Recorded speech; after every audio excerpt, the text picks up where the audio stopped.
कीर्तिमान स्थापित करती है और दिल्ली का हर उड़िया परिवार इस भव्य पर्व का दिल से इंतजार करता है ना।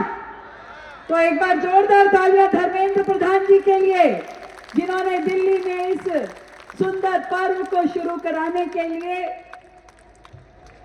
हम सबको जोड़ने के लिए मेहनत करी। आज अन्नपूर्णा दीदी हमारे बीच में है, इस उत्सव का आनंद ले रही है और 10 साल की इस पर्व की यात्रा में मेरा ये सौभाग्य है कि मैं हर साल यहां इस पर्व में शामिल हुई।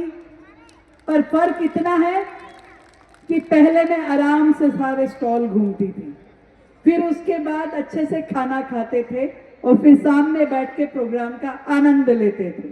कई बार तो मंच से सिर्फ उड़िया भाषा में ही भाषण होता था, तो भी समझ में नहीं आता था, पर अच्छा लगता था। जो प्रेजेंटेशंस हमारे कल्चर की, डांस की और हर चीज जो उड़ीसा से जुड़ी है, जब यहाँ दिखाई जाती थी तो हमें भी यह एहसास होता था कि उड़ीसा का कल्चर, वहाँ की संस्कृति, वहाँ की परंपराएं, वहाँ के मेहनतकश लोग कितनी भावना के साथ में इस भारत भूमि में से जुड़ करके यहाँ रह रहे हैं। आज मेरा सौभाग्य है कि मैं मंच के इस ओर आकर के आप सबसे, मेरे दिल्ली के उड़िया परिवार से, मेरी इस एक्सटेंडेड फैमिली से मैं बात कर पा रही हूँ और आपको इस उड़िया पर्व की बहुत शुभकामनाएं दे पा रही हूँ।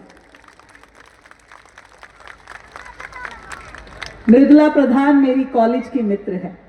मैं जब इस प्रोग्राम में आई तो उन्होंने मुझे कहा, आपने संबलपुरी साड़ी नहीं पहनी है। मैंने उनको हल्के से कहा, चिंता न करो, यहां से खरीद के जाएंगे।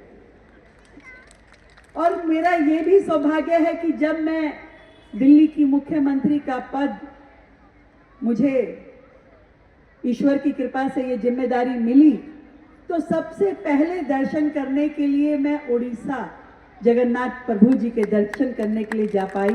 ये मेरा सौभाग्य है। दिल्ली में जब हमारे उड़िया परिवार ने जगन्नाथ जी मंदिर पर रथ यात्रा रखी थी, उस भव्य रथ यात्रा में मैं शामिल हुई और उस रथ यात्रा के हर रीति नीति को निभाते हुए हमने उसमें पूरी